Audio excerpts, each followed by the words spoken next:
అత్యుత్తమ ప్లేస్మెంట్స్ తో ఎంఎన్సీ కంపెనీలలో ఉద్యోగమే లక్ష్యమా? ఇంజనీరింగ్ చదవాలనే మీ పిల్లల కలని కేజీ రెడ్డి కాలేజ్ తో నిజం చేసుకోండి.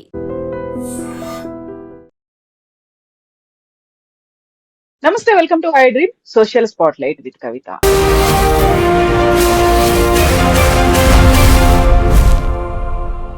డొనాల్డ్ ట్రంప్ భారతదేశం మీద విపరీతమైనటువంటి టారిఫ్లు పెంచారు. నన్ను సంతోషంగా ఉంచితే మీరు బాగుంటారు అనేటువంటి ఇండైరెక్ట్ ఇండికేషన్స్, హింట్స్ అన్ని ఇచ్చిన తర్వాత ఇప్పుడు సడన్ గా 50% టారిఫ్ నుంచి 18% ఎందుకు తగ్గారు? మోదీ ఏమైనా బెండ్ అయ్యారా, లేకుంటే ట్రంప్ కి భారతదేశం ఎంత ఇంపార్టెంటో అర్థమైందా? మనతో పాటుగా ఉన్నారు బాబు గోగినేని గారు. హలో అండి, నమస్తే. నమస్తే. సో మన ఫస్ట్ టైం ఒక జియో పాలిటిక్స్ గురించి మాట్లాడుకుంటున్నాము. ట్రంప్ మొన్నటిదాకా మన మీద విపరీతమైన టారిఫ్లు పెట్టాడు, ఆ తర్వాత నన్ను సంతోషంగా ఉంచితే చాలా బాగుంటుంది అనేటువంటి మాటలు ఇవన్నీ చెప్పిన తర్వాత ఎందుకని ఇంత ఆల్ ఆఫ్ సడన్ గా 50% ఉన్నటువంటి టారిఫ్ ని 18% తగ్గించారు? ఎందుకని అని వచ్చే ఆ ఆస్పెక్ట్ కంటే ముందు ట్రంప్ చేస్తున్నది ఇంటర్నేషనల్ లా ప్రకారము లీగలా కాదా అన్న ప్రశ్న మనం వేసుకోవాలి. ఎందుకనంటే అంతర్జాతీయంగా కొన్ని బై కన్వెన్షన్ అంటే అనాదిగా జరుగుతున్నవి, కొన్ని బై కన్వెన్షన్ అంటే దేశాలు సంతకాలు పెట్టుకున్న ఒప్పందాల ప్రకారం కొన్ని రీతి రివాజులు are there in international law. దాంట్లో యునైటెడ్ నేషన్స్ చార్టర్ ఉంది కదా, అంటే ఐక్యరాజ్య సమితి యొక్క ఫౌండింగ్ డాక్యుమెంట్. దాంట్లో ఆర్టికల్ 2లో ఏ దేశము కూడా ఇంకొక దేశాన్ని బెదిరియకూడదు అని ఉంటుందండి. అట్లా బెదిరించిన కారణంగా ఆర్టికల్ 2(4), ఆర్టికల్ 2(7) ఈ రెండు కూడా ఏం చెప్తాయనంటే, ఒక దేశం ఇంకో దేశం పైన ఒత్తిడి తీసుకొచ్చి దాని టెరిటోరియల్ ఇంటెగ్రిటీని కానీ లేకపోతే దాని పాలసీస్ని కానీ ఇన్ఫ్లుయెన్స్ చేయటానికి వీల్లేదు అని ఐక్యరాజ్య సమితి ఫౌండింగ్ డాక్యుమెంట్లో ఉంది. దాని ఉద్దేశం రెండవ ప్రపంచ యుద్ధం తర్వాత వచ్చింది కాబట్టి దాని ఉద్దేశం మిలిటరీ ఇంటర్వెన్షన్ ఉండకూడదు అని మెయిన్గా. కానీ ఎకనామిక్ ఇంటర్వెన్షన్ కూడా, ఇది ఒక దేశము యొక్క ఆర్టికల్ 52లో, వియన్నా కన్వెన్షన్లో, ట్రీటీ కన్వెన్షన్లో, వీటిల్లో ఏముంటుందంటే ఒక దేశము యొక్క అంతర్గత వ్యవహారాల్లో జోక్యం చేసుకోకూడదు ఇంకొక దేశం. వారి పాలసీస్ మార్చేటట్టుగా ఒత్తిడి తీసుకురాకూడదు ఇంకొక దేశానికి పైన. ట్రంప్ గారు చేస్తున్న అవా కాదా? ఇప్పుడు అది మిలిటరీనా, ఎకనామిక్ ఇంటర్వెన్షనా అన్నది నెక్స్ట్ డిస్కషన్.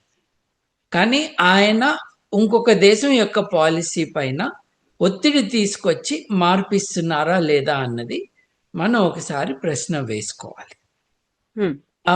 బెదిరించటము, ఒత్తిడి తీసుకురావటము is not as per international law legal. రెండవది, యాజ్ పర్ నేషనల్ లా అంటే అమెరికాలో చట్ట ప్రకారము అది లీగల్ కాదు అని US court of international trade already ruling ఇచ్చింది. ఏమిచ్చింది? ట్రంప్ గారు ఇష్టం వచ్చినట్టుగా టారిఫ్లు విధించి కాంగ్రెస్, అమెరికన్ అంటే మనం పార్లమెంట్ అన్నట్టుగా అమెరికన్ కాంగ్రెస్ యొక్క అప్రూవల్ లేకుండా ఈ చర్యలన్నీ తీసుకుంటున్నాడు. ఇవి ఎప్పుడు చట్టానికి సమ్మతం అంటే ఒక యుద్ధము, ఒక ఎమర్జెన్సీ వచ్చినప్పుడు గబగబా అధ్యక్షుడు, అమెరికా అధ్యక్షుడు టారిఫ్స్ విధించే అథారిటీ ఉంటుంది. కానీ ఇమీడియట్లీ మళ్ళీ వెళ్ళి కాంగ్రెస్ యొక్క అప్రూవల్ తెచ్చుకోవాలి. యుద్ధం ప్రకటించడానికి, టారిఫ్స్ మార్చడానికి రెండిటికీ కూడా అమెరికా అధ్యక్షుడికి కాంగ్రెస్ యొక్క ఆమోదం కావాలి.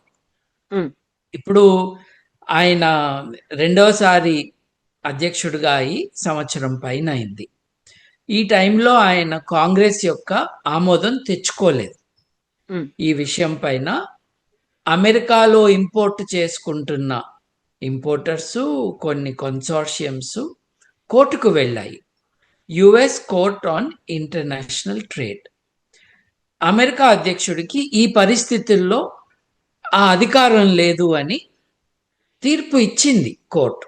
ఉమ్, ఉమ్, దానికి నెక్స్ట్ స్టెప్గా అమెరికన్ గవర్నమెంట్, అంటే United States government, Trump government అపీల్కు వెళ్ళింది సుప్రీంకోర్టుకి. సుప్రీంకోర్టులో ఈ విషయం పైన తీర్పు ఇస్తాను అని చెప్పి ఇప్పటికి దాదాపు 2 వారాలు డిలే చేసింది, తాత్సారం చేస్తుంది అని చెప్పాలి. ఉమ్, ఇప్పుడు బుధవారం మేము మీకు జడ్జ్మెంట్ ఇస్తామని చెప్పి ఈ బుధవారం కాదు వచ్చే శుక్రవారం అన్నారు.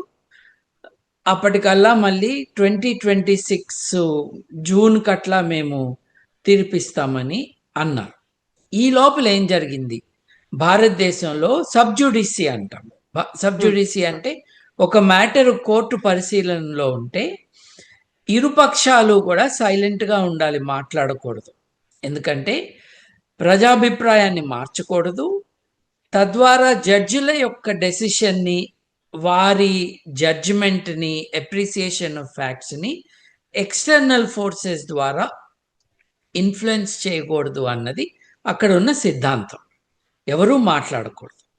ఇప్పుడు ఎప్పుడైనా సరే కోర్టులో కేసు ఉందని అంటే అది కోర్టు విచారిస్తుంది కాబట్టి నేను మాట్లాడను అంటాము. కామన్ లా కంట్రీస్ అన్నిట్లోనూ కూడా, యూకే కావచ్చు, ఆస్ట్రేలియా కావచ్చు, న్యూజిలాండ్ కావచ్చు, భారతదేశం కావచ్చు, యునైటెడ్ స్టేట్స్లో కూడా అదే రివాజుగా ఉండేది. కానీ ట్రంప్ ఏం చేశాడంటే, అది భాష ఆయనది, అసభ్యమైన భాష, వీఆర్ స్క్రూడ్ అన్నాడు ఆయన. ఉమ్, ఒకవేళ సుప్రీంకోర్టు మనకి వ్యతిరేకంగా అమెరికన్ ప్రభుత్వం / ట్రంప్ నిర్ణయాలకి వ్యతిరేకంగా సుప్రీంకోర్టు జడ్జిమెంట్ ఇస్తే గనక మన దేశం చిక్కుల్లో పడుతుంది అని ఆయన ట్వీట్ చేశాడు. అంటే ఎక్కువగా తన అపాయింట్ చేసిన వారి ఆధిక్యంలో ఉన్న సుప్రీంకోర్టులో జడ్జిలకి ఆయన దిశానిర్దేశం చేస్తున్నాడు బయట నుండి. ఉమ్, ఇది నేషనల్ లా ప్రకారం కూడా it would be illegal.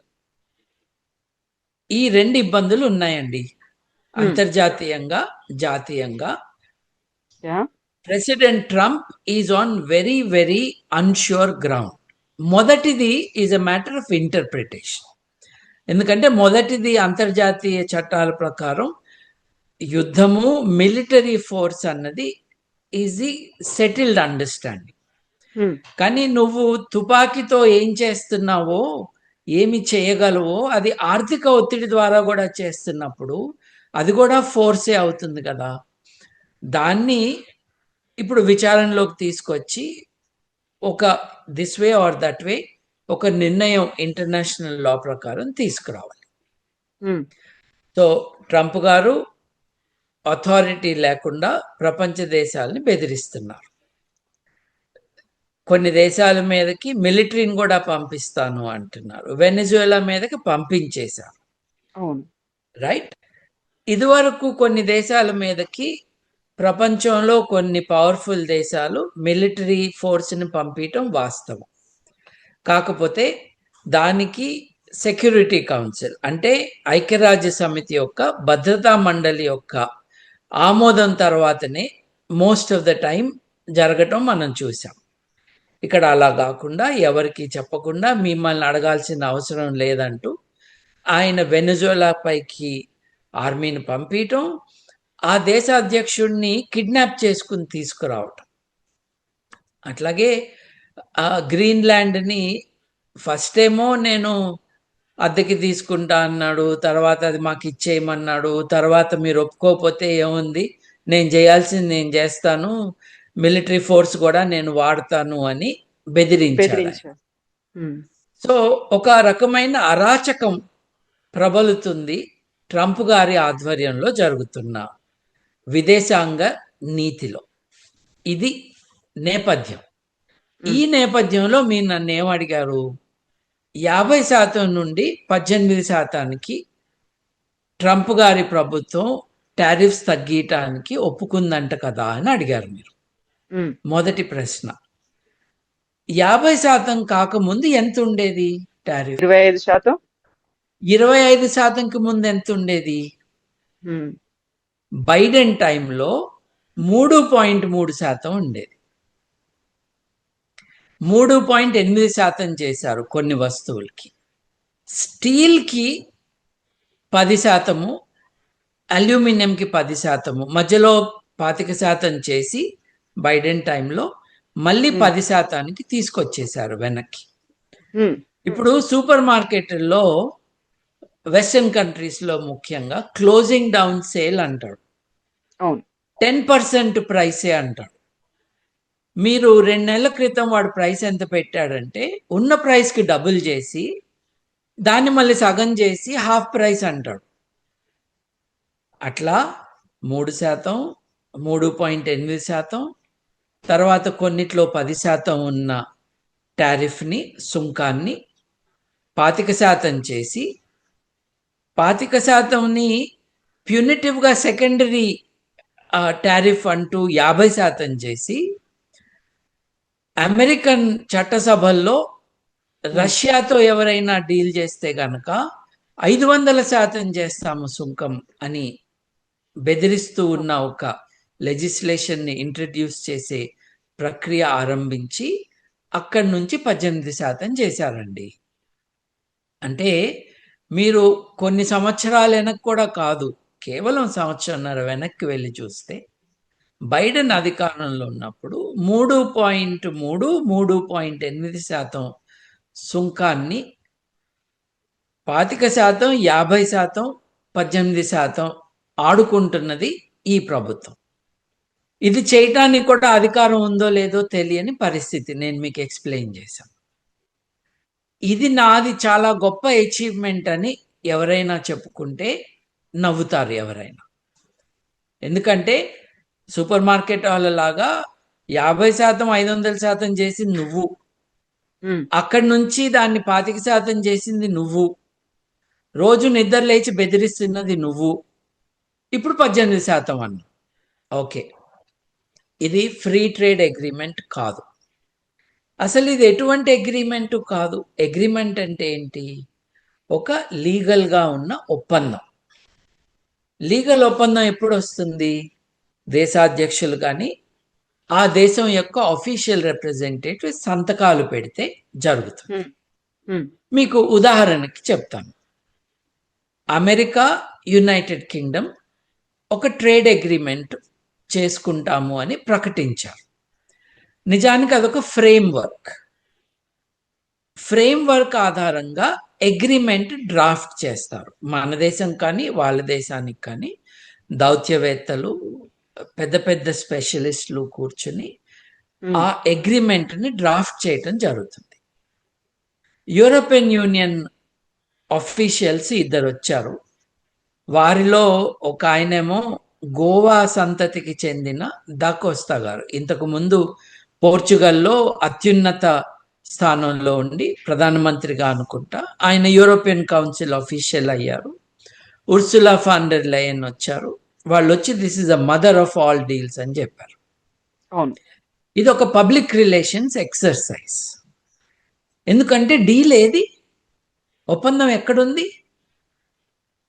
European union జపాన్తో చేసుకున్న ఒప్పందం 1200 పేజీలు, 900 పేజీలు, 1100 పేజీలు.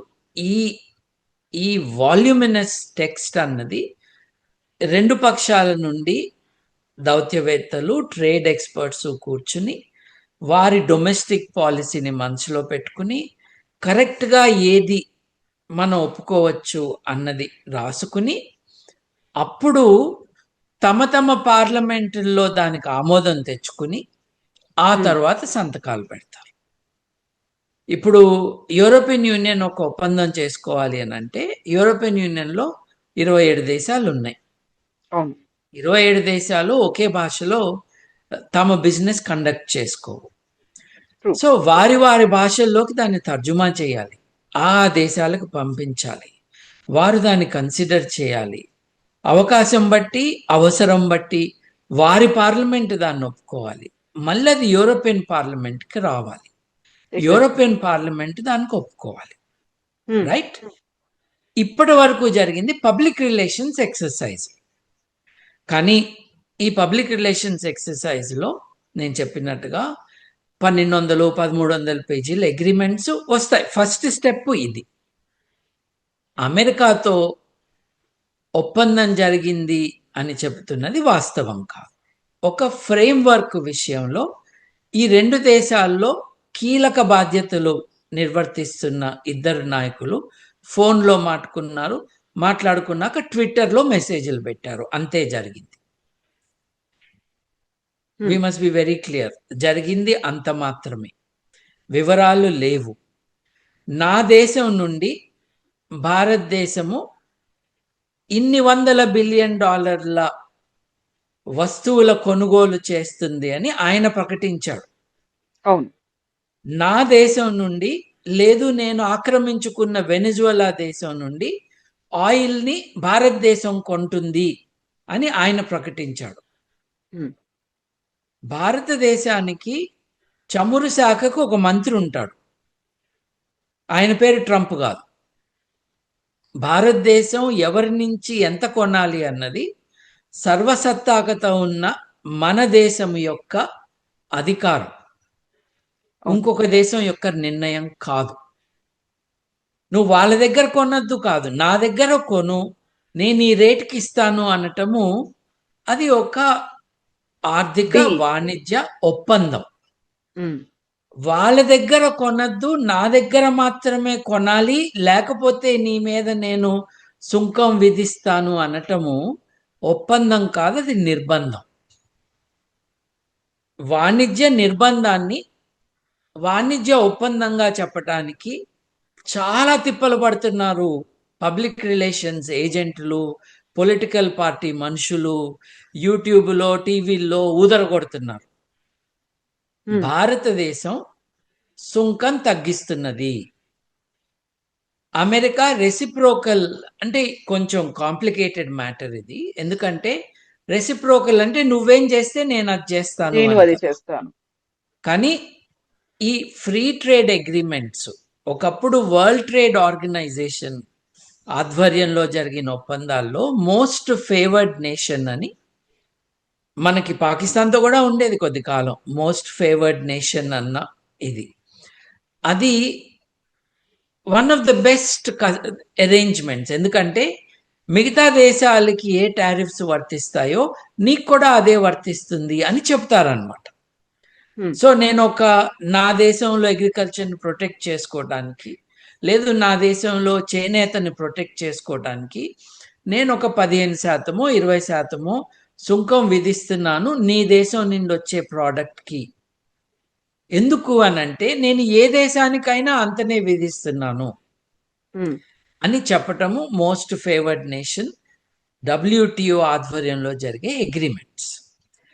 ఈ ఫ్రీ ట్రేడ్ అగ్రిమెంట్స్ బైలాటరల్ అంటే దేశాల మధ్య జరుగుతున్న ఈ ఒప్పందాలలో ఎసిమెట్రీ ఉంటుంది. అంటే నువ్వు దీంట్లో పెట్టు, నేను దాంట్లో పెట్టను. ఇది బేరమాటము, ఇది ఇల్లీగల్ ఏం కాదు. ఒకసారి WTO ఫ్రేమ్వర్క్ని వీడినప్పుడు ఇలాగే చేసుకోవాలి. నాకు ఇప్పుడు మీరు చెప్పండి, భారతదేశము మొన్నటి వరకు 100%, 120% సుంకాలు విధిస్తున్నవి భారతదేశము తగ్గటం కానీ 0 కానీ చేయటం కానీ ఈ ఒప్పందంలో ఉంది. అటువంటి వెసులుబాటు అమెరికా భారతదేశానికి ఏమన్నా కల్పించిందా? ట్వీట్ల ఆధారంగానే. ఇప్పుడు ట్రేడ్ ట్రీటీ 1100 పేజీలు లేవు, కానీ సుంకం అమెరికాకి మీరు మీ వస్తువులు పంపిస్తుంటే ఇదిగో ఈ వస్తువుకి 0%, ఎందుకంటే మీరు మా విస్కీకి 0% విధిస్తున్నారు, మా దేశం నుంచి వస్తున్న కొన్ని అగ్రికల్చరల్ ప్రోడక్ట్స్ భారతదేశము మేమేమి అట్లా చేయట్లేదని అంటున్నా కూడా అక్కడి నుంచి బాదాంలు పిస్తాలు వస్తుంటే వాటి మీద భారతదేశం ఎటువంటి సుంకం విధించదు అన్నట్టుగా అక్కడి నుంచి వదులుతున్నారు వార్తలు. ఈ ట్వీట్స్లో దాని క్లారిటీ లేదు. భారతదేశం నుండి ఈ వస్తువు పైన 0% సుంకం నేను విధిస్తున్నాను అని అమెరికా చెప్పిందా? నా వస్తువుల మీద భారతదేశం 0% విధిస్తుంది అని చెప్పింది అమెరికా. నన్ను వంగదీసి నన్ను ఆ దేశం యొక్క పాలసీస్ని ఒప్పుకునేటట్టుగా చేస్తూ ఉంటే ఇది నా విజయం అని చెప్పుకోవటానికి జనాలను వదులుతున్నారు మన టీవీల్లో, మన యూట్యూబ్ మాధ్యమాల్లో. భారతదేశం పైన ఇది ఒప్పందం కాదు, నిర్బంధం. నా దేశం నుండి అంటే ట్రంప్ అంటున్నాడు, నా దేశం నుండి భారతదేశం మిలిటరీ ఎక్విప్మెంట్ కొంటుంది అని. ఉమ్, ఆ మాట భారతదేశం చెప్పాలి కదయ్యా, నువ్వు చెప్పటం ఏంటి? ఇప్పుడు శాంసంగ్ కంపెనీ ఉందండి, ఉమ్, రేపటి నుంచి హైదరాబాద్లో జనాలందరూ నా టీవీయే కొంటారు అని చెప్తే ఎట్లా ఉంటుందో, ఇప్పుడు రష్యా ఆయుధాలని సప్లై చేస్తుంది, భారతదేశం ఆయుధాల సప్లైలో 60% మనం అక్కడి నుంచే తెచ్చుకునే వాళ్ళం. అది ఆపేసినా కూడా స్పేర్ పార్ట్స్ ఉంటాయి కదా, అవును. స్పేర్ పార్ట్స్ కోసం మనం చాలా ఖర్చు పెట్టాలి. భారతదేశం రష్యా నుండి ఆయిల్ కొంటుందండి, మనకి ఏమి నష్టం లేదు, మనకి లాభం. $60 ప్రపంచవ్యాప్తంగా ఆయిల్ అమ్ముతూ ఉంటే బ్యారెల్ ఆయిల్, భారతదేశానికి $40కే ఇస్తున్నారు కదా, అందుకని కొనుక్కుంటున్నాం కదా. రేపటి నుండి రష్యా నుండి భారతదేశం కొనదు అని ట్రంప్ గారు చెప్తున్నారేంటి? ఎగ్జాక్ట్లీ. రష్యా చెప్పట్లేదు, మనము చెప్పట్లేదు ఆ మాటని. అసలు ఇది ఈ రెండు మిత్ర దేశాల మధ్య జరుగుతున్న వాణిజ్యం కదా, ఇవాల్టిది కాదు కదా. అవును. ఇప్పుడు మొన్నటి దాకా 1991 వరకు భారతదేశానికి అమెరికా ఆకలితో ఉన్నప్పుడు భారతదేశం అమెరికాకి తిండి పంపించింది. అది PL480 అంటారు, మనం పుట్టకముందు అగ్రిమెంట్లు ఇవి. భారతదేశంలో క్షామము ఆకలి ఉన్నప్పుడు రష్యా వాళ్ళు మనకి గోధుమలు పంపించారు, మనకి ఆలుగడ్డలు పంపించారు, అమెరికా వాళ్ళు మనకి గోధుమలు పంపించారు. భారతదేశం ఆకలిగా ఉన్నప్పుడు మనల్ని ఆదుకున్న దేశాలు ఇవి. ఆ తరువాత భారతదేశంలో ఆర్మమెంట్స్ మ్యాటర్లో చైనాతో యుద్ధం, పాకిస్తాన్తో యుద్ధం, ఈ టైంలో భారతదేశానికి ఆయుధాల సరఫరా ఎవరు చేశారు? రష్యా చేసింది. మనకు ఆయిల్ ఎవరు ఇచ్చారు? రష్యా ఇచ్చింది. మనము అంతర్జాతీయ ఒప్పందాలు ఏవి కూడా మనకి ఫేవర్గా లేనప్పుడు, ఎందుకంటే మనం అణ్వాయుధాలని డెవలప్ చేస్తున్నామేమో అన్న అనుమానంతో మనల్ని పాశ్చాత్య దేశాలన్నీ దూరం పెట్టుతున్న టైంలో భారతదేశానికి అంతరిక్షంలోకి మన దేశం అడుగు పెట్టడానికి హెల్ప్ చేసింది రష్యా. ఉమ్, రష్యన్ కాస్మోనాట్స్ తో పాటు మన దేశం నుండి రాకేష్ శర్మని రష్యన్ వెహికల్లో పంపించాం మనం. వాళ్ళు తీసుకెళ్లారు, మనం పంపించటం కాదు. వాళ్ళు మనకి చాలా సపోర్ట్ చేశారు. ఆ దేశంతో మన మిత్రత్వం నిన్నటిది కాదు. ఎస్, ఉమ్, రష్యాలో కమ్యూనిజం ఉండేది. కమ్యూనిజము తమ ప్రజల యొక్క ప్రపంచవ్యాప్తంగా ప్రజల యొక్క స్వేచ్ఛకి వ్యతిరేకము. ఆ వ్యవస్థ ప్రపంచవ్యాప్తంగా ప్రబలటానికి వీల్లేదు. అదొక ఐడియాలజికల్ డిఫరెన్స్. నేను కమ్యూనిజానికి వ్యతిరేకిని కాబట్టి నేను క్లారిఫై చేస్తున్నా. కానీ భారతదేశానికి మిత్ర దేశాన్ని ఐడియాలజీతో కాదుగా మనం దెబ్బలాడాల్సింది. మనకి ఆ దేశము చాలా సహాయం చేసింది. మనకి రష్యా ఇంత సహాయం చేస్తున్న టైంలో పాకిస్తాన్కి ఆయుధాలు పంపిస్తూ ఉంది America. America. Pakistan nuclear weapons develop చేయటానికి పాశ్చాత్య దేశాల నుండే కదా, నార్త్ కొరియా, చైనా భాగస్వామ్యం కూడా ఉంది. కానీ పాకిస్తాన్కి అణ్వాయుధాలు తయారు చేయటానికి టెక్నాలజీ ఎవరు ఇచ్చారేంటి?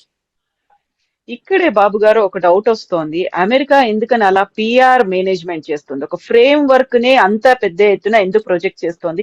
భారతదేశాన్ని వదులుకోదలుచుకోలేదా? ఎందుకని అంత క్యూరియాసిటీ చూపిస్తోంది? భారతదేశం యొక్క బలము మెల్లమెల్లగా ప్రపంచం గుర్తిస్తుందండి.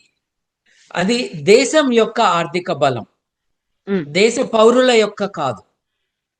అమెరికాలో ప్రతి పౌరుడికి అక్కడ జీడిపిలో షేరు $80,000 అండి, అమెరికన్ డాలర్లు. అమెరికాకి 30 ట్రిలియన్ల జీడిపి ఉంది. మన దేశం యొక్క జీడిపి 4.5 ట్రిలియన్ల డాలర్లు. దాంట్లో ప్రతి పౌరుడి భాగస్వామ్యము $3,000 కూడా లేదు. అమెరికాది 80,000, భారతదేశంది అవును. 3,000. ఉమ్, నిజానికి భారతదేశంలో ధనికుల షేర్ని పక్కన పెడితే సగటు భారతీయుడి ఆదాయం ఇది పర్ క్యాపిటా షేరు $2,000 దగ్గరలో ఉంటుంది. అంటే మన దేశాల మధ్య పెద్ద వ్యత్యాసం ఉంది, కానీ మన దేశము ఆర్థిక వ్యవస్థ పుంజుకుంటుంది. ఇది పెద్ద ఆపర్చునిటీ. ప్రపంచవ్యాప్తంగా ఆర్థిక వ్యవస్థ ఎదుగుదల తక్కువగా ఉన్న సమయంలో భారతదేశము మిగతా అన్ని దేశాల కంటే కూడా చైనా లాగా చాలా అట్రాక్టివ్గా డెవలప్ అవుతుంది. So 2008 global financial crisis, American బ్యాంకుల కారణంగా వచ్చిన గ్లోబల్ ఫైనాన్షియల్ క్రైసిస్ అప్పటి నుండి ఇప్పటి వరకు భారతదేశం ఏమి వెనక్కి తగ్గలేదు.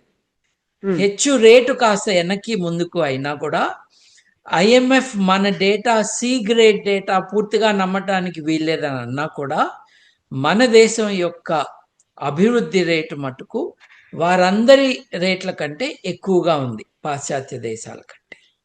వాళ్ళకి మార్కెట్ కావాలి, మార్కెట్కి యాక్సెస్ కావాలి.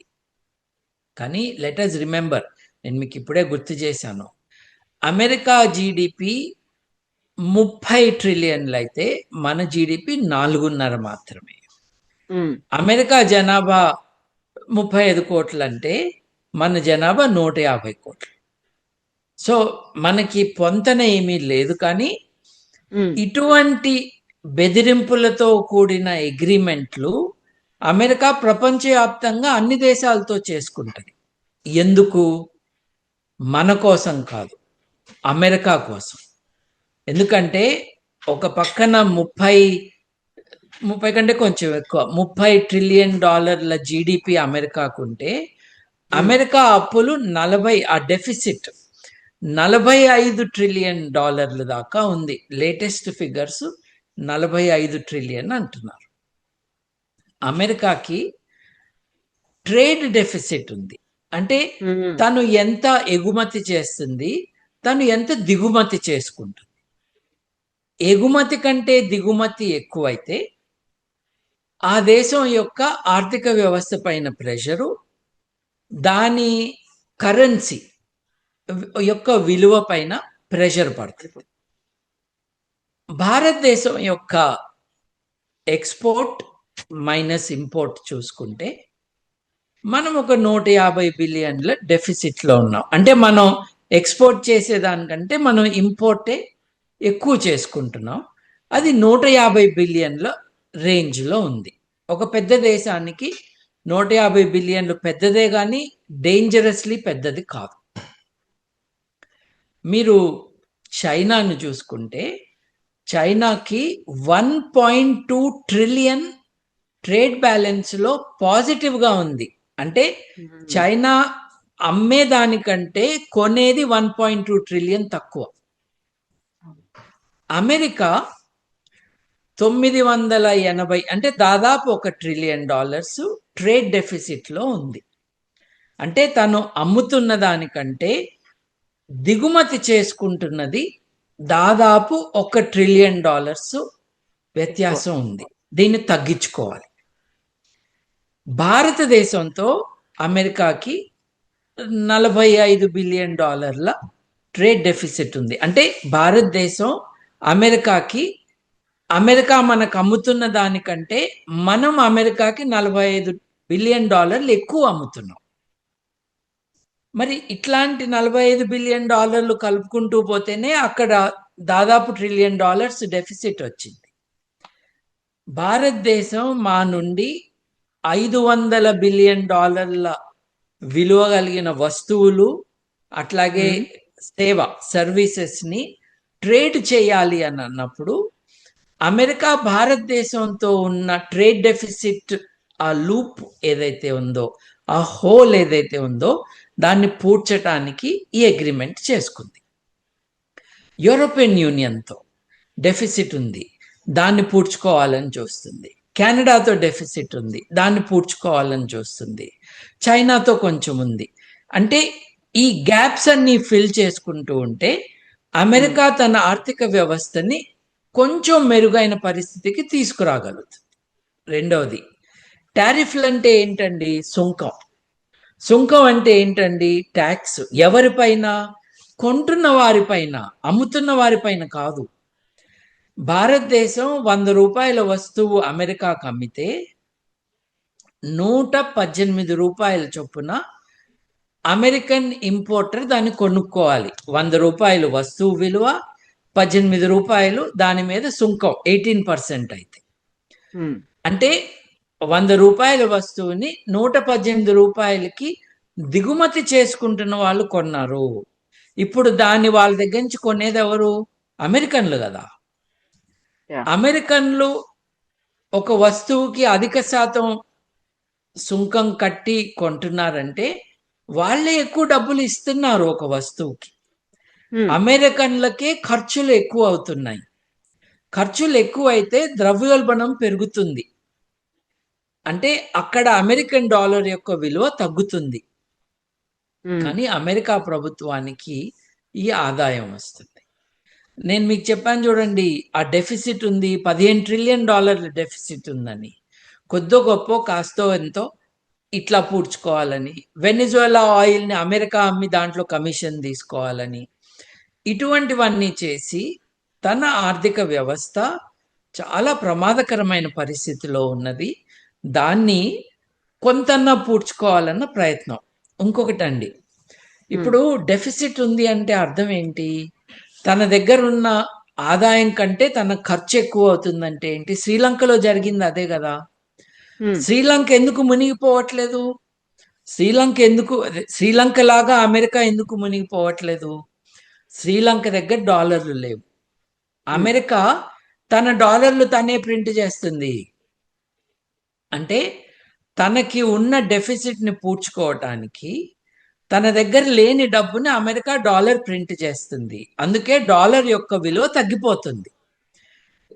అధికంగా ఈ ఫిస్కల్ పాలసీ, మానిటరీ పాలసీకి వ్యతిరేకంగా, భిన్నంగా, నిపుణులు చెప్పిన దానికి భిన్నంగా ప్రభుత్వాలు ఎప్పుడైతే తమ కరెన్సీని ఎక్కువగా ప్రింట్ చేస్తాయో ఆ మేరకు ఆ కరెన్సీ యొక్క విలువ తగ్గిపోతుంది. సో అమెరికా ఒక పెద్ద ఎక్సర్సైజ్లో భాగంగా అన్ని దేశాలతో పేచీ పెట్టుకున్నట్టుగా పెట్టి గుండాగిరి చేసి, బెదిరించి, కట్టడి చేసి, నిర్బంధం చేసి తనకు అడ్వాంటేజ్గా తనకున్న డేంజరస్ సిచ్యువేషన్ని అక్కడ నుండి కొంచెము మెరుగుగా మార్చుకోవటానికి చేస్తుంది. ఈ ప్రాసెస్లో ఇంకొకటి ఉందండి. అమెరికా తన డెఫిసిట్ని అడ్రస్ చేసుకోవటానికి తన నోట్లు ఎక్కువ ప్రింట్ చేస్తుంది. అట్లాగే బాండ్స్ అమ్ముతుంది. భారతదేశం ఇందిరా వికాస పత్ర అని ఒక బాండ్ని అమ్మింది. అంటే ప్రభుత్వం ప్రజల నుండి అప్పు తీసుకుని ప్రజలకు ఒక బాండ్ ఇచ్చింది. 5 ఏళ్ల తర్వాత ఈ 5%, 7%, ముసలి వాళ్ళైతే 9% మీకు పర్ ఇయర్ ఇంట్రెస్ట్ ఇస్తూ 5 ఏళ్ల తర్వాత మేము మీకు ఇది కాంపౌండ్ చేసి ఇస్తాము అని. అంటే ప్రభుత్వం ప్రజల దగ్గర నుండి అప్పు తీసుకుంది. రైల్వే బాండ్స్ అట్లాగే ఉంటాయి. అమెరికా ప్రభుత్వం ప్రపంచవ్యాప్తంగా బాండ్స్ అమ్ముతుంది. బాండ్స్ అమ్మటం అంటే జపాను, చైనా, యూరోపియన్ యూనియన్ దేశాలు, నార్వే లాంటి దేశం, కెనడా లాంటి దేశం అమెరికా నుండి ఈ బాండ్స్ కొన్నాయి. అంటే డాలర్లు ఇచ్చి అమెరికా ప్రభుత్వానికి ఈ బాండ్స్ తెచ్చుకున్నాయి. 3 ఏళ్లకో, 2 ఏళ్లకో, 5 ఏళ్లకో ఆ బాండ్ని మార్కెట్లో ఈ దేశాలు అమ్మేసుకుని డాలర్లు తెచ్చుకోవచ్చు. కానీ డాలర్ విలువ పడిపోతుందిగా. నువ్వు ఇచ్చే 3%, 5% ఇంట్రెస్ట్ ఏదైతే ఉందో నీ డాలర్ విలువ పడేదానికంటే తక్కువ ఇంట్రెస్ట్ అది. సో నీ బాండ్ నేను ఉంచుకుంటే నాకు నష్టం. నువ్వు రోజు నిద్ర లేచి నన్ను బెదిరిస్తున్నావు. అసలు నీకు నేను అప్పిచ్చేదేంటి? నా బాండ్ పైసలు నాకు ఇచ్చేయి అని దేశాలు ఈ బాండ్స్ అమ్మకానికి పెడుతున్నాయి. ఆఖరికి భారతదేశం కూడా మనకి 240 బిలియన్ US డాలర్స్ బాండ్స్ ఉండేవి మన దేశానికి, అమెరికన్ బాండ్స్. దాంట్లో 2025లో $50 బిలియన్ మనం అమ్మేశాం. అమ్మేశాం అంటే ఎవరో కొనుక్కుంటారు. ఆ ఎవరు అన్నది అమెరికన్లే అవ్వచ్చు. అంటే ఇంటర్నేషనల్ అప్పు నేషనల్ అప్పుగా మారుతుంది అమెరికాకి, అమెరికన్లు కొంటే. ఇంకో దేశం కొనే పరిస్థితులు ఇవాళ లేవు. భారతదేశం $50 బిలియన్ US డాలర్స్ని అమ్మేసింది. అమ్మేసి ఆ డబ్బులు తీసుకువెళ్ళి బంగారంలో పెట్టింది, సిల్వర్లో పెట్టింది భారతదేశం. చాలా తెలివిగా చేసిన పని మన ఆర్బీఐ గవర్నర్ గారు. అండ్ ఆర్బీఐ గవర్నర్ గారు though technical is independent, is guided by policy also. అంత రియల్లీ ఇండిపెండెంట్ ఏం కాదు. ఈ కారణంగా ఈరోజు అమెరికన్ అంబాసిడర్గా నియమితమైన దౌత్యవేత్త, ఆయన ప్రొఫెషనల్గా ఒక ఐఎఫ్ఎస్ ఫారెన్ సర్వీస్ భారతదేశంలో ఎట్లా ఉందో అట్లా వచ్చిన ఆయన కాదు. ట్రంప్ గారు పాలేరుగా ఉన్నాడు, ఆయన తీసుకొచ్చి ఇక్కడ పెట్టారు. ఈయన వచ్చి ఆర్బీఐ గవర్నర్ గారిని కలిసి వెళ్ళాడు. మీరు 50 బిలియన్లు అమ్మారంటే ఏంటి కథ అని అడగచ్చా అట్లా? అసలు ఆయన పనాది? కానీ వచ్చి చెక్ చేసుకుని వెళ్ళాడు, మీరేంటి అమ్మేస్తున్నారు మా డాలర్లు అని.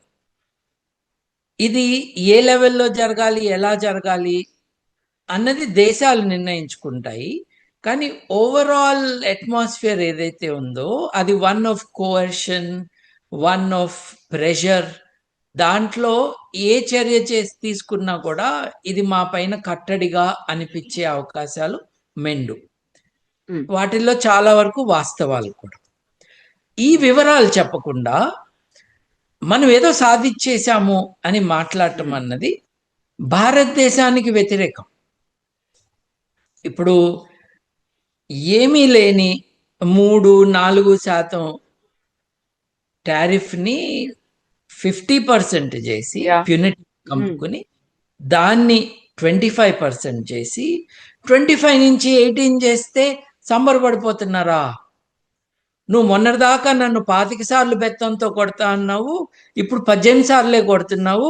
చైనాని 34 సార్లు కొడుతున్నావు, బంగ్లాదేశ్ని 19 సార్లు కొడుతున్నావు, పాకిస్తాన్ని 20 సార్లు కొడుతున్నావు, మమ్మల్ని 18 సార్లే కొడుతున్నావా? నువ్వు చాలా గొప్పవాడివి, థ్యాంక్ యూ, నువ్వు నాకు క్లోజ్ ఫ్రెండ్వి, మన ఇద్దరం మిత్రత్వం ఇవాల్టిది కాదు, అనాదిగా సాగుతుంది అని ట్వీట్లు కొట్టుకుంటారా? ఇది ఇంకొక రకంగా చూసుకుంటే అది పూర్తిగా వర్తించదు, కానీ డంపింగ్ అంటారండి. అంటే అంతర్జాతీయ వాణిజ్యంలో నా దేశంలో తక్కువ రేటుకి ఒకటి తయారైతే, ఎందుకంటే ఇప్పుడు బంగ్లాదేశ్లో టాకా విలువ తక్కువ ఉంటుందండి, అక్కడ జీతాలు తక్కువ ఉంటాయండి, అక్కడ బతకడానికి సరిపోయే జీతాలు కూడా లేకుండా బానిసత్వంతో కూడిన ఉద్యోగాల్లో ఉంటారు కాబట్టి చాలా తక్కువకు తయారవుతుందండి. నువ్వు చాలా తక్కువకి తయారు చేసుకున్న టీషర్ట్ నా దేశంలో అమ్మితే మామూలుగా జీతం ఇచ్చి చక్కగా పోషించుకునేటట్టుగా కుటుంబాన్ని నేను వాళ్ళకి ఆర్థికంగా బెనిఫిట్స్ ఇస్తున్న పరిస్థితిలో ఎప్పుడు నీ టీషర్ట్ నా టీషర్ట్ కన్నా తక్కువ విలువకే వస్తుంది. నీ దేశంలో తయారైన టీషర్ట్లన్నీ నువ్వు నా దేశానికి పంపిస్తే నా దేశంలో తయారవుతున్న ఏం కావాలి? కాబట్టి నేను నీ మీద ఒక సుంకం విధిస్తాను. ఇది నువ్వు నా దేశాన్ని ఫ్లడ్ చేయకుండా ఉండటానికి ఇంకొకటి కూడా చూస్తాను. నీ దేశంలో ఈ టీషర్టు 20 రూపాయలకు అవుతుంది, 20 టాకాలకు అవుతుంది. నువ్వు సబ్సిడీ ఇచ్చి దాన్ని 15 టాకాలకే అయ్యేటట్టు చేసావనుకో ప్రభుత్వం తరపు నుండి, దాని అసలు ఖరీదు వేరైనా కూడా 15 టాకాలకు నువ్వు మార్కెట్లోకి దింపితే మిగతా అన్ని దేశాల వ్యాపారాలు తుడిచిపెట్టుకుపోతాయి ఈ ఏరియాలో. కాబట్టి యాంటీ డంపింగ్ లాస్ ఉంటాయి. అంటే నువ్వు ఇట్లా తీసుకొచ్చి నా దేశం మీద ఉన్న నా వ్యవస్థని నువ్వు దాడి చేయటానికి వీల్లేదు, డిస్ట్రాయ్ చేయటానికి వీల్లేదు. ఇప్పుడు ఉదాహరణకి భారతదేశంలో అవి కొన్ని మన తప్పులు కూడా, మనకి ఎఫిషియన్సీ తక్కువ ఉంది. అంటే సమర్థవంతంగా తక్కువ ఖరీదుకి వస్తువులు తయారు చేయటానికి మీకు అధిక నంబర్స్లో మీరు ప్రొడక్షన్ చేయాలి. దానికి మంచి టెక్నాలజీ కావాలి. నేను కొన్నేళ్ల క్రితం డేటా, ఖమ్మంలో గ్రానైట్ మీరు తయారు చేస్తుంటే ఖమ్మంలో తయారవుతున్న గ్రానైట్ కంటే తక్కువ ఖర్చుకి చైనా వాడి దేశంలో తయారు చేసి అక్కడి నుండి ఓడలో ఎక్కించి ఖమ్మం దాకా తీసుకొచ్చి అమ్ముతున్నాడండి. అయినా వాళ్ళకి తక్కువ అవుతుంది, ఎందుకంటే మనం 10,000 స్క్వేర్ ఫీట్లో చేస్తున్నాము, వాళ్ళు 10 మిలియన్ స్క్వేర్ ఫీట్ ఫ్యాక్టరీ ఫ్లోర్స్లో తయారు చేస్తున్నారు. సో మన దేశంలో పనిచేస్తున్న వాళ్ళకి, మన దేశంలో జీవనోపాధి ఇంకేమీ లేకుండా ఈ ఇండస్ట్రీలో ఉన్న వాళ్ళకి ప్రొటెక్షన్ ఇవ్వాలి. ఏది ఇంటర్నేషనల్ ఎకానమీకి ట్రాన్సిట్ అయ్యే వరకు ప్రొటెక్షన్ ఇవ్వాలి. ఆ ప్రొటెక్షను మన్రేగా, ఈ రోజ్గార్ యోజనాలతో చచ్చిపోకుండా బతికిచ్చేటట్టుగా ఇచ్చే ఫుడ్ కాదు. దానికి యాక్చువల్ ప్రొటెక్షన్ కావాలి. ఇది సర్వైవల్ బెనిఫిట్స్ కాదు, అవి బెనిఫిట్స్ కాదు, అవి ఆబ్లిగేషన్స్. బట్ మీరు ఈ ఇండస్ట్రీ నాశనం కాకుండా అప్స్కిల్లింగ్ చేయాలి. ఈ ఇండస్ట్రీలో ఉన్న వాళ్ళందరికీ, ఉద్యోగస్తులకి, వ్యాపారవేత్తలకి, ఇండస్ట్రియలిస్టులకి ఓరియంటేషను, ట్రైనింగు అన్నీ ఇవ్వాలి. అది మన దేశం తరపున మనం చేసుకోవాలి. లేకపోతే అమెరికా ఫుడ్ మనం తింటా ఉంటే, ఇది అగ్రికల్చర్లో గనక వెసులుబాటు వాళ్ళు మన చెయ్యి వంచి తీసుకొస్తే గనక, అది నేను కొంచెం క్రిటికల్గా మాట్లాడినా కూడా, ట్రంప్ గారి ఈ 12-13 నెలల్లో ప్రపంచ దేశాలన్నింటినీ బెదిరించిన, భారతదేశాన్ని ఇన్సల్టే చేశాడు ఆయన. ఆపరేషన్ సింధూరు జరుగుతూ ఉంటే నేను ఆపేశాను అన్నాడు. అసలు లేని యుద్ధాలన్నీ ఆపుతున్నాడు ఆయన. మళ్ళీనేమో ఈ కారణంతో నాకు నోబెల్ పీస్ ప్రైజ్ కావాలని అడుగుతున్నాడు. అవన్నీ పక్కన పెడితే, మన దేశం పైన దౌర్జన్యం చేసి మన ప్రధానమంత్రిని కూడా ఒక రకంగా ఇన్సల్ట్ చేసేటట్టుగా మాట్లాడినా కూడా, మన దేశ దౌత్యవేత్తలు ఎంతో పరిణతి చెందిన వారిలాగా ఆయన ట్వీట్కి ట్వీట్ సమాధానాలు, ఆయన స్టేట్మెంట్లు చెప్పకుండా కామ్గా, సాలిడ్గా రెస్పాండ్ అవుతూ వచ్చారు. మన దౌత్యవేత్తలు ఒక మెచ్యూర్డ్ డిప్లొమసీని పాటించారు. అమెరికా నుండి అది మనం చూడలేదు, ఇది ఈ అడ్మినిస్ట్రేషన్ నుండి. బట్ ఫైనల్గా ఏ దేశమైనా కూడా నా నాయకుడిని ఇన్సల్ట్ చేశాడా అని కాదు చూసేది, నా దేశ ప్రయోజనాలు ఏంటి అని చూస్తారు. యునైటెడ్ కింగ్డమ్ ఇప్పుడు అమెరికా పోయి అంటే అమెరికా అధ్యక్షుడు ట్రంప్ పోయి లండన్లో దిగి వైస్ ప్రెసిడెంట్ని దింపి, జేడి వ్యాన్స్ని దింపి, మీ దేశంలో స్వేచ్ఛ లేదు, మీ దేశంలో స్వాతంత్రం లేదు, మీ దేశంలో వాక్ స్వాతంత్రం లేదు, మీరు అసలు ఎవరికి కూడా ఫ్రీడమ్ ఇవ్వరు అంటే, ఈ జాత్యహంకార మూకలని అరెస్ట్ చేస్తున్నారని, తెల్లవాళ్ళ దాడి అన్నమాట, యూకేలో కూడా చేయాలని, ఇంకొక ఉద్దేశం ఏం లేదు అంటూ మాట్లాడుతూ, లండన్ మేయర్ ఎవరైతే ఉన్నారో సాదిక్ అలీ అని ఆయన పాకిస్తాన్ నుండి వెళ్ళిన ఇమైగ్రెంట్ కుటుంబంలో పుట్టిన ఆయన 3 సార్లు లండన్ వాసులు ఎన్నుకున్నారు తమ మేయర్గా. తెల్లవాళ్ళు అధికంగా ఉన్నవారు అయితే మతరహితులు, లేకపోతే క్రిస్టియన్లు అధికంగా ఉన్న మతరహితులు ఎక్కువ మంది ఉన్నారు. నాలాంటి మానవవాదులు ఎక్కువ మంది ఉన్నారు అక్కడ పాపులేషన్లో. వాళ్ళందరూ ఎన్నుకున్న ఈ ముస్లిం మీద ఈయన అమెరికా నుండి వచ్చి దాడి చేసి, బెదిరించి, అక్కడ వాళ్ళని బాగా ఇన్సల్ట్ చేసి, ఈ లండన్ ఇదేమి దేశం, ఈయనేం మేయర్ అని మాట్లాడినా కూడా వాళ్ళు అవన్నీ మింగి అమెరికాతో ఒక ట్రేడ్ అగ్రిమెంట్ ఫ్రేమ్వర్క్ ఒప్పుకున్నారు. ఎందుకు? తమ దేశం యొక్క ప్రయోజనాలను కాపాడుకోవాలి. ఈ ప్రాసెస్లో ఎవరినైనా సరే కాస్త నెగిటివ్గా మాట్లాడినా కొంచెం మింగాలి. ఎందుకంటే ప్రపంచంలో అమెరికాను మించిన మార్కెట్ లేదు. అమెరికాకున్న ఆర్థిక శక్తి, నేను ఇందాక చెప్పిన ఈ $15 ట్రిలియన్ డెఫిసిట్లు, అన్ని దేశాల దగ్గర తీసుకున్న అప్పులు, విచ్చలవిడిగా ఈ ప్రింట్ చేస్తున్న డాలర్లు, ఈ అవసరం లేకుండా తమకే దెబ్బతీసే టారిఫ్లు ఇవన్నీ ఉన్నా కూడా అమెరికాలో ఉన్న టెక్నాలజీ, అమెరికాలో ఉన్న ఫ్రీ ఎంటర్ప్రైజ్, అమెరికాలో ఉన్న క్యాపిటల్ వేరే దేశాల్లో లేదు. కాబట్టి ఆ ప్రత్యామ్నాయం ఏర్పరచుకునే వరకు బ్రిక్స్ దేశాలన్నీ Brazil, Russia, India, China, south Africa ఈ దేశాలు తమ మధ్య వాణిజ్యాన్ని పటిష్టం చేసుకుని తాము కూడా తమ మధ్య ఒక కామన్ కరెన్సీని ఏర్పాటు చేసుకుని అది వచ్చే వరకు ఈ దేశాలు తమ మధ్య జరుగుతున్న వాణిజ్యానికి డాలర్ వాడకుండా వారి కరెన్సీనే వాడుకుంటూ ఇట్లా చేస్తూ ఇంటర్నేషనల్ మనీ పేమెంట్స్కి స్విఫ్ట్ అన్న ఒక సిస్టమ్ ఉంది. బెల్జియంలో హెడ్ క్వార్టర్స్ ఉంటుంది, అమెరికా ఆధ్వర్యంలో ఉంటుంది, పాశ్చాత్య దేశాల అజమాయిషీ ఉంటుంది. ఆ స్విఫ్ట్ సిస్టమ్కి ఆల్టర్నేటివ్గా ఒక సిస్టమ్ని వీళ్ళు డెవలప్ చేసుకుని రేర్ ఎర్త్ మెటల్స్లో సెల్ఫ్ సఫిషియన్సీ తెచ్చుకుని వీళ్ళ ఎనర్జీ సెక్యూరిటీ అన్నది చాలా ముఖ్యం అండి. ఇది భారతదేశానికి ఎనర్జీ సెక్యూరిటీ లేదు కదా. రష్యా మనకు ఆయిల్ ఇవ్వకుండా అమెరికా రేపు ఆపేస్తే మనం ఏం చేయాలి? మనకు ఊపిరాడదు. ఇంటి నుండి స్కూటరు, కారు నడవు, అది మర్చిపోండి. ఎలక్ట్రిసిటీ రాదు. మీరు తయారు చేయాలనుకున్న వస్తువులకి ఫ్యాక్టరీలకు కావాల్సిన ఎలక్ట్రిసిటీ రాదు.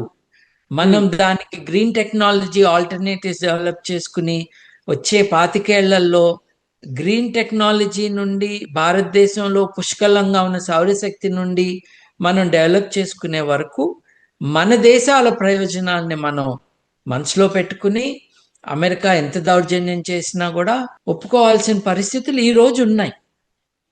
ఆ దిశగా మనం ప్రయాణం చేస్తే ఒక 15 ఏళ్ళు, 20 ఏళ్ళు, 25 ఏళ్లలో మనం ఇవాళ ఈ కట్టడికి లోనవుతున్నాం చూడండి, అది ఉండదు. అప్పటికి మన 4.5 ట్రిలియన్ ఎకానమీ ఇంకా పెద్దది అవుతుంది.